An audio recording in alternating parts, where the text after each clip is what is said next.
संघीय election commissioner Rajiv Kumar जब तक पद पर है तो नरेंद्र मोदी 288 क्या 588 सीटें जीत सकता है बेईमानी से, चोरी से।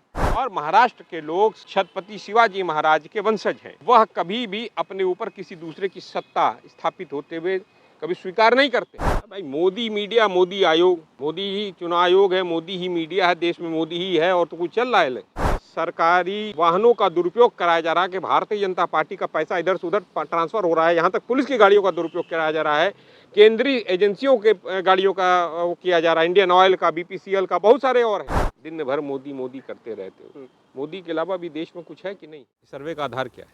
सी वोटर लोगों से बातचीत कर कौन से, किससे बात किया? इलेक्शन कमिश्नर से, वो संघी से, जो संघी राजीव कुमार, उससे बात किया है। जो कभी हरियाणा में एक, जब भारतीय जनता पार्टी कहती है कि 1 अक्टूबर की जगह 5 अक्टूबर कर दो चुनाव, तो 5 अक्टूबर कर देता है। जब वो कहती है कि 4 राज्य में नहीं 2 राज्य में चुनाव कराओ, तो 2 राज्यों में करा, 2 राज्यों कब कराता है। और अभी 13 नवंबर को उत्तर प्रदेश उपचुनाव होने थे, अब वो भारतीय जनता पार्टी ने उसको ऑर्डर कर दिया कि 20 नवंबर को कर दो, तो 20 नवंबर को कर देता है। तो अगर इलेक्शन कमीशन संघीय इलेक्शन कमिश्नर राजीव कुमार जब तक पद पर है तो नरेंद्र मोदी 288 क्या 588 सीटें जीत सकता है बेईमानी से, चोरी से। सर हमेशा चुनाव आयोग पे ही ठिकरा फोड़ते हैं। चुनाव आयोग ने कैसे नहीं? कुंदरकी में 15,000 मुसलमानों का वोट काट दिया। कुंदरकी जान रहे हो कहाँ है? संभल में एक सीट है कुंदरकी, 15,000 मुसलमानों का वोट काट दिया। बीएलओज यादव नहीं हो सकते, कुर्मी नहीं हो सकते, अति पिछड़े नहीं हो सकते, मुसलमान नहीं हो सकते, अधिकारियों को हटाया जा रहा है। और महाराष्ट्र में जो अभी आरोप लगा है कि महाराष्ट्र में सरकारी वाहनों का दुरुपयोग कराया जा रहा है कि भारतीय जनता पार्टी का पैसा इधर से उधर ट्रांसफर हो रहा है, यहाँ तक पुलिस की गाड़ियों का दुरुपयोग कराया जा रहा है, केंद्रीय एजेंसियों के गाड़ियों का वो किया जा रहा है, इंडियन ऑयल का, बीपीसीएल का, बहुत सारे और हैं। ये हमारी जानकारी में आ रहा है। तो महाराष्ट्र का सर्वे गलत है? महाराष्ट्र का सर्वे पूर्णतः रूप से गलत है। अब देख लेना, वहाँ पर रिजल्ट आएगा तो मैं सब पता चल जाएगा। मीडिया वाले गलत दिखा रहे हैं। अब मीडिया वाले कौन से मीडिया वाले दिखा रहे हैं? अब मीडिया तो सर मीडिया है ना, कौन सी मीडिया? ये मीडिया कौन सी है? क्या कहना चाह रहे हैं? मोदी जी का अलग मीडिया है। अब भाई मोदी मीडिया, मोदी आयोग, मोदी ही चुनाव आयोग है, मोदी ही मीडिया है, देश में मोदी ही है और तो कुछ चल रहा है। महाराष्ट्र में बीजेपी बहुमत से जीत रही है। अब वो तुम कह रहे हो भाई, तो तुम चले जाओ भारतीय जनता पार्टी कार्यालय में लड्डू खा लो अभी से।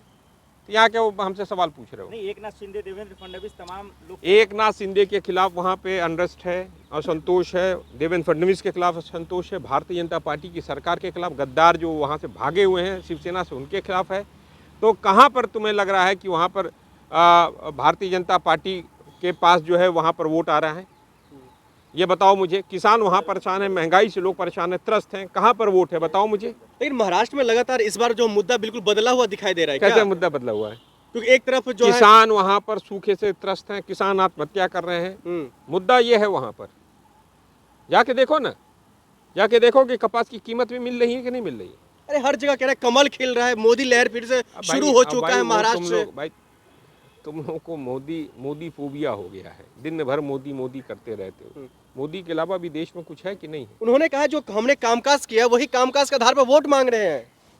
यही तो कामकाज किया है कि कनाडा में भारत जो है दुश्मन देश की लिस्ट में आ गया है।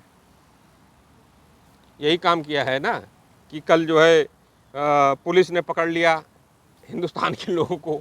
यही काम किया है कि आपस में हिंदुस्तानी हिंदुस्तान में भी लड़ते हैं और विदेशों में भी लड़ रहे हैं, एक दूसरे के खिलाफ डंडे चला रहे हैं। तो महाराष्ट्र में क्या माहौल है? महाराष्ट्र में जो माहौल है वो माहौल भारतीय जनता पार्टी के खिलाफ, उसके पीछे कई कारण है। एक कारण है वहाँ पर जो सरकार चली है शिंदे और देवेंद्र फडणवीस की और अजीत दादा पवार की, ये सरकार ने वहाँ पर लूट मचाई हुई है। वहाँ पर मामला क्या है कि वहाँ पर ये अडानी को पूरा वहाँ का रियल इस्टेट देना चाहते हैं, खासकर मुंबई का, इसीलिए बाबा सिद्दीकी की हत्या भी कराई गई। ये सब कारण है। क्या अब लड़ाई है वहाँ पर गुजराती कंपनियों का, क्या अडानी और गुजरात की कंपनियों का क्या महाराष्ट्र गुलाम बनेगा? वहाँ पे एक बहुत बड़ी चर्चा ये चल रही है। और महाराष्ट्र के लोग छत्रपति शिवाजी महाराज के वंशज हैं, वह कभी भी अपने ऊपर किसी दूसरे की सत्ता स्थापित होते हुए कभी स्वीकार नहीं करते हैं। औरंगजेब की सत्ता के खिलाफ लड़े वो, और उन्होंने अपना मराठा साम्राज्य स्थापित किया।